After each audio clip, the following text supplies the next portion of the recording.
Shafiqul Islam, police commissioner, Barishal metropolitan police. উপস্থিত রয়েছে police কর্মকর্তা বৃন্দ, উপস্থিত রয়েছেন মহানগর বিএনপি আহ্বায়ক জনাব মনিরুজ্জামান খান ফারুক, উপস্থিত রয়েছেন সদস্য সচিব জিয়াউদ্দিন শিকদার সহ যুগ্ম আহ্বায়ক বৃন্দ, সদস্যবৃন্দ, উপস্থিত কৃষ্ণ ওয়ার্ডের নেতৃবৃন্দ, জামাতি ইসলামের নেতৃবৃন্দ, বৈষম্য বিরোধী আন্দোলনের নেতৃবৃন্দ, সকলকে জানাচ্ছি আমার বরিশাল মহানগর বিএনপির পক্ষ থেকে শুভেচ্ছা অভিনন্দন। আজকে আমাদের যে নেতৃবৃন্দরা যে বক্তব্য রেখেছেন, আমি তাদের প্রত্যেকটা বক্তব্যের সাথে একমত।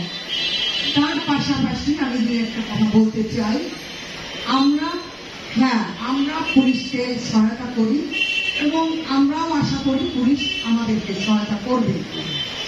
তো পুলিশ কমিশনার মহোদয়ের একটি কথা দিয়ে আমি বলতে চাই যে আপনি বলেছেন আমাদেরকে জানাবেন, আমরা ইমিডিয়েটলি ব্যবস্থা নিব। আমি কোনো একটি কাজে আমি বিএম কলেজে গিয়েছিলাম, বিএম কলেজের প্রিন্সিপাল মহোদয় আমাকে বলেছিলেন যে আমাদের ক্যাম্পাসে রাতে যে মাদকের আনাগোনা হয়, সেই জন্য আমি কিন্তু আপনাকে ফোন করেছিলাম এবং আপনি বলেছিলেন আমি ইমিডিয়েটলি ব্যবস্থা নেব, কিন্তু ব্যবস্থা নেওয়া হয় না। এটা আপনাকে বলুন। আচ্ছা, এখন এই যে বিএম কলেজ আমাদের কি দিয়েছিলেন কিনা? পরশুদিনের কাছে, গতকালের কাছে শফিকের নেতৃত্বে আপনি আবার জিজ্ঞেস করুন, এখন জিজ্ঞেস করুন আমরা দিয়েছি ইউনিভার্সিটি বিএম কলেজের প্রতিনিধি সহ। আপনি তো বলেছেন, আপনি তো আর সবসময় আপনাকে দিয়ে যাবেন।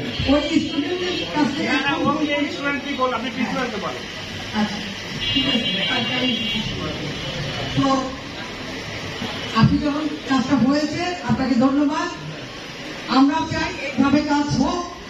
আর যে কথা বলবো, ওই আওয়ামী দোসররা বিগত 17টি বছর এই বরিশালে মাদকের অভয়ারণ্য করেছিল এবং আমরা যে নির্যাতনের শিকার হয়েছি 17টি বছর, আমরা তা প্রত্যেকে সেই নির্যাতনের এখনো আমাদের রয়েছে, আঘাত রয়েছে।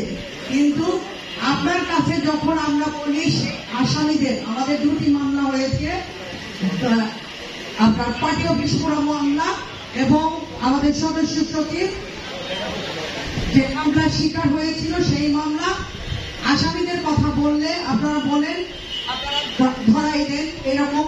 কিন্তু আমি বলতে চাই, আমাদের অনেক নেতৃবৃন্দ বলেছিল যে সেই সময় যে ট্র্যাকিং পদ্ধতি, আমিও তো জানি, গত পুলিশ কমিশনার আমার বিরুদ্ধে যে ট্র্যাকিং করেছিল আমি জানি, আমরা সেটা স্বীকার করেছি। আমাদের প্রতিটা কথা, আমাদের প্রতিটা আচরণ তাদের নজরদারিতে এসেছে।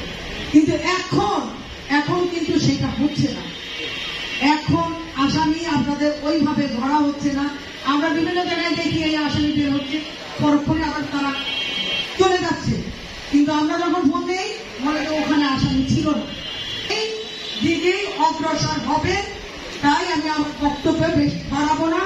আবারও আপনাদেরকে ধন্যবাদ জানিয়ে, জিন্দাবাদ জাতীয়তাবাদী দল, জিন্দাবাদ সমিতি অমর হোক, খালেদা জিয়া জিন্দাবাদ, আগামী দিনে রাষ্ট্রনায়ক তারেক রহমান জিন্দাবাদ, জিন্দাবাদ। বিশেষ করে চলে দেবো।